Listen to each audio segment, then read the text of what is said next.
Bon, on le sait, l'intelligence artificielle est en train de tout changer, et le shopping en ligne n'y échappe pas.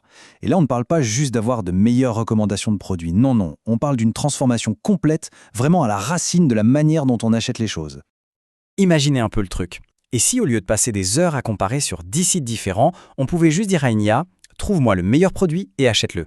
C'est exactement ça la promesse de ce qu'on appelle le commerce agentique. L'idée, c'est d'avoir des agents d'IA qui font le boulot pour nous. Parce qu'aujourd'hui, soyons honnêtes, l'expérience est cassée. Même quand une IA nous aide à trouver un super produit, le chemin pour l'acheter est un vrai parcours du combattant. On est baladé d'un site à l'autre, il faut remplir des formulaires à n'en plus finir, et à chaque clic, c'est une nouvelle chance de se dire « tant pis, j'abandonne ». Forcément, les taux de conversion en prennent un coup. Et c'est là qu'intervient la solution, l'Universal Commerce Protocol de Google ou UCP. Le but, c'est de réparer ce parcours d'achat. L'idée est simple mais puissante. Créer une sorte de langage universel pour que tout le monde se comprenne et permettre un achat super fluide, direct, sans jamais avoir à quitter son assistant IA.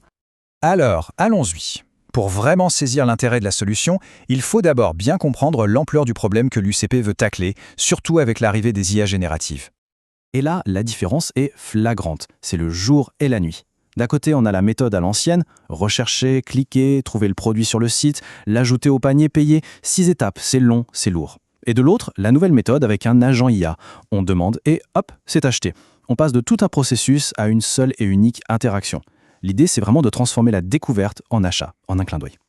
Bon, maintenant qu'on a vu le problème, parlons de la solution. C'est quoi exactement cet UCP? Comment fonctionne ce fameux protocole qui pourrait bien devenir la pierre angulaire de tout l'e-commerce de demain? Alors attention, un point super important.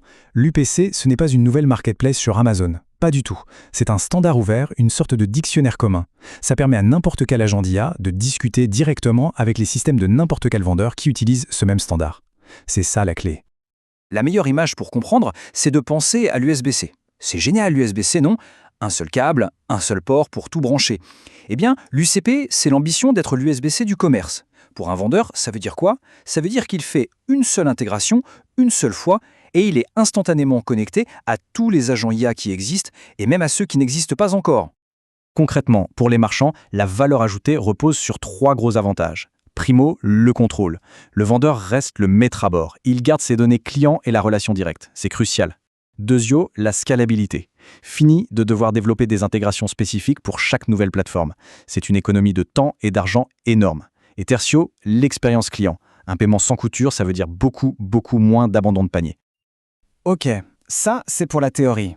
Mais en pratique, comment ça marche? D'un point de vue technique, comment on arrive à rendre cette transaction si fluide? En gros, il y a 2 chemins possibles pour un marchand. Le premier, c'est l'intégration native. C'est la voie royale, la plus fluide. L'agent IA gère tout, de A à Z. C'est l'expérience parfaite. L'autre option, c'est l'intégration embarquée. Là, c'est un peu une solution de secours. On affiche la page de paiement du marchand dans une petite fenêtre. C'est utile pour des cas très spécifiques ou des paiements compliqués. Si on regarde le processus natif, c'est super simple en fait. Il y a 3 grandes étapes. Étape 1, l'agent IA lance une session de paiement. Étape 2, si on change un truc, comme l'adresse de livraison, l'agent met à jour la session en direct. Et enfin, étape 3, l'agent envoie un jeton de paiement ultra sécurisé pour valider la commande. C'est tout, c'est propre, c'est net. Là, on touche à une inquiétude majeure pour les vendeurs. Est-ce que je vais perdre le contact avec mes clients? La réponse est non, et c'est grâce à ce qu'on appelle la liaison d'identité. C'est très simple, en utilisant un standard hyper sécurisé qui s'appelle OAuth 2.0, le client peut connecter son compte chez le marchand avec, par exemple, son compte Google.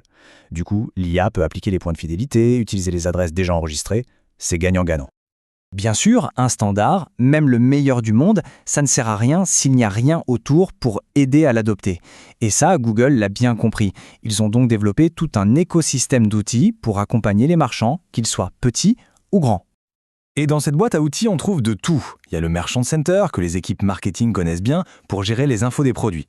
Pour les développeurs, il y a les SDK en Python et en JavaScript pour aller beaucoup plus vite. Pour ceux qui sont sur Shopify, il y a même un Checkout Kit qui rend l'intégration super simple, avec presque pas de code. Et enfin, pour les plus audacieux, il y a un formulaire pour rejoindre le programme de lancement en avant-première. Ok, on a vu le pourquoi, le comment, maintenant passons à l'action. Concrètement, comment une entreprise peut se préparer à ce futur du commerce qui arrive à grands pas? Voilà une petite feuille de route en 5 points. Étape 1, et c'est la base de tout, avoir des données produits impeccables dans son Google Merchant Center. C'est non négociable. Étape 2, faire le bon choix technique entre l'intégration native ou embarquée. Étape 3, blinder la sécurité de son infrastructure API. On parle de requêtes automatisées, donc la sécurité est primordiale. Étape 4, être malin et utiliser les outils open source de Google pour gagner du temps. Et enfin, étape 5, pourquoi ne pas postuler au programme pilote pour être parmi les premiers et bénéficier d'un support direct?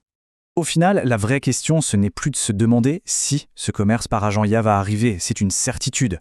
La question, c'est quand et comment on s'y prépare. L'UCP, c'est le rail, l'infrastructure qui rend tout ça possible. Maintenant, la balle est dans le camp de chaque entreprise. Comment va-t-elle utiliser ces nouveaux outils pour réinventer complètement son expérience client ?